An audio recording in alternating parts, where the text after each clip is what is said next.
Bismillahirrahmanirrahim. Assalamualaikum warahmatullahi wabarakatuh.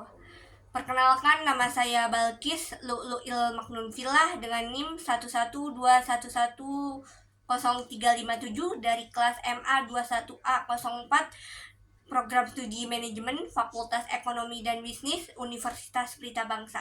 Di sini saya akan membuat video untuk memenuhi tugas mata kuliah saya, yaitu Sistem Informasi Manajemen, yang berjudul Menerapkan Sistem Informasi Manajemen pada Perusahaan PT Unilever Indonesia Tbk. Selamat menonton. PT Unilever Indonesia Tbk bergerak di bidang manufaktur, distribusi, dan pemasaran produk seperti produk bahan masak yaitu Bango dan Royco, produk rumah tangga seperti Vixal, Whipple, Sunlight, dan Pepsodent, dan produk minuman seperti Sariwangi, Buah Vita, dan Lipton. Produk makanan seperti Skippy, Walls, dan Magnum, dan produk perawatan tubuh seperti Dove, Lux, Vaseline, dan X. Selanjutnya, PT Unilever Indonesia Tbk ini sendiri memiliki visi dan misi. PT Unilever berfokus pada consumer, customer, dan community, hingga kemudian muncul visi dari PT Unilever, yaitu to become the first choice of consumer, customer, and community, yaitu untuk menjadi pilihan pertama bagi konsumen, pemasok, dan komunitas. Selanjutnya, visi dan misi dari PT Unilever Indonesia Tbk, yaitu yang pertama, menjadi yang pertama dan yang terbaik di kelasnya dalam memenuhi kebutuhan dan aspirasi konsumen. Yang kedua, menjadi rekan yang utama bagi pelanggan, konsumen, dan komunitas. Yang ketiga, menghilangkan kegiatan yang tak bernilai tambah dari segala proses. Yang keempat, menjadi perusahaan terpilih bagi orang-orang dengan kinerja yang tinggi, bertujuan meningkatkan target pertumbuhan yang menguntungkan dan memberikan imbalan di atas rata-rata karyawan dan pemegang saham. Selanjutnya ada sistem informasi PT Unilever Tbk. Yang pertama ada ERP, yaitu Enterprise Resource Planning. Yang kedua Business Intelligence. Selanjutnya ada ERP, adalah sebuah software sistem informasi yang bertujuan untuk mengintegrasikan beragam proses bisnis menjadi satu, sehingga proses bisnis pun menjadi lebih efisien untuk diolah dan digunakan. Selanjutnya ada modul SAP atau R3. Yang pertama ada Production Planning, yaitu untuk mengerjakan produk. Yang kedua Warehouse Management, yaitu untuk mengatur gudang-gudang perusahaan. Yang ketiga Finance and Controlling, yaitu untuk mengatur keuangan perusahaan. Dan yang keempat Human Resource Management, yaitu untuk mengatur sumber daya perusahaan. Yang kelima Business Warehouse, yaitu untuk mengelola bisnis-bisnis pada warehouse. Di sini selanjutnya ada keuntungan dari ERP. Yang pertama, semua modul sudah terintegrasi satu sama lain sehingga meningkatkan efisiensi sistem dan kinerja perusahaan secara keseluruhan. Yang kedua, meminimalisir stok produk dan pemborosan produk.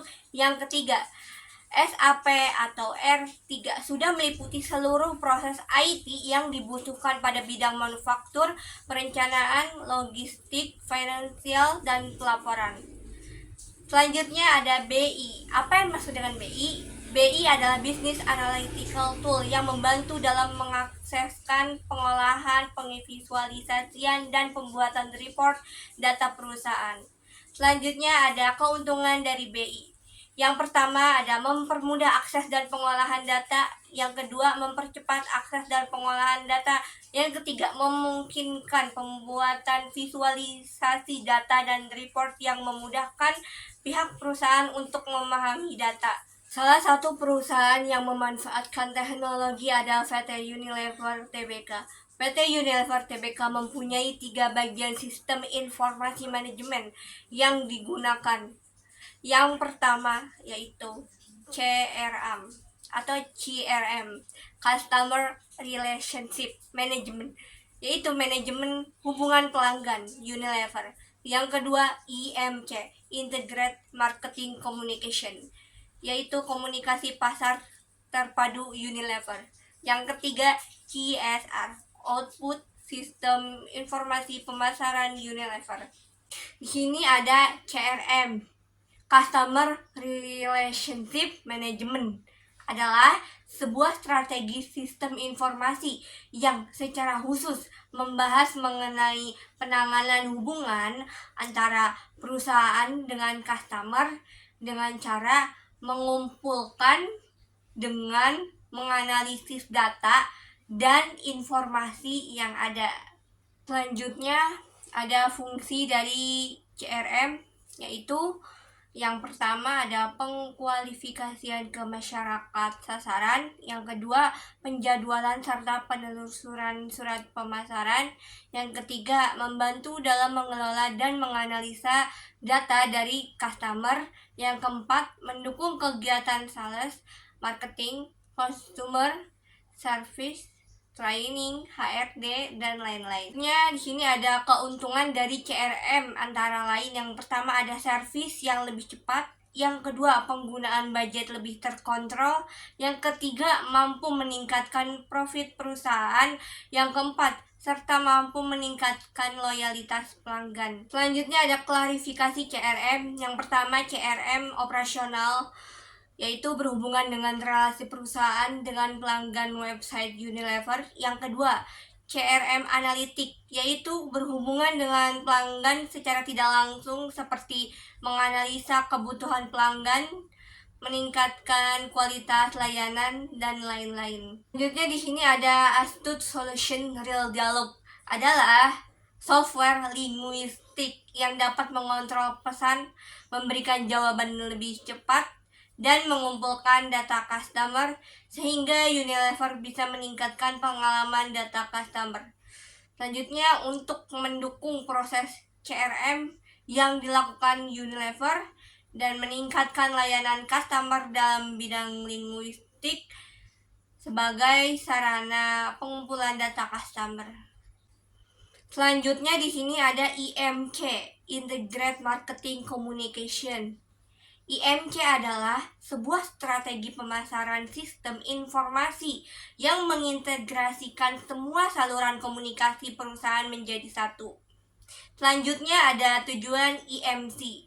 Tujuan strategi IMC adalah untuk memaksimalkan penyampaian pesan atau brand value yang jelas, konsisten, dan memiliki dampak yang besar untuk customer.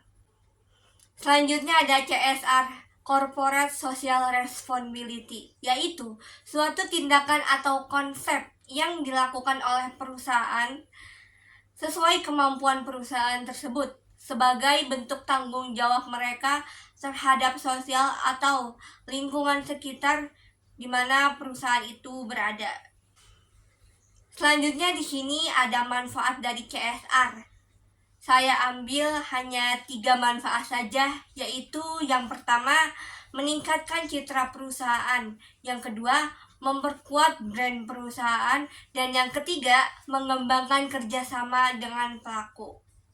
Sekian dan terima kasih, kurang lebihnya mohon maaf. Wallahu muwaffiq ila aqwamit thoriq. Wassalamualaikum warahmatullahi wabarakatuh.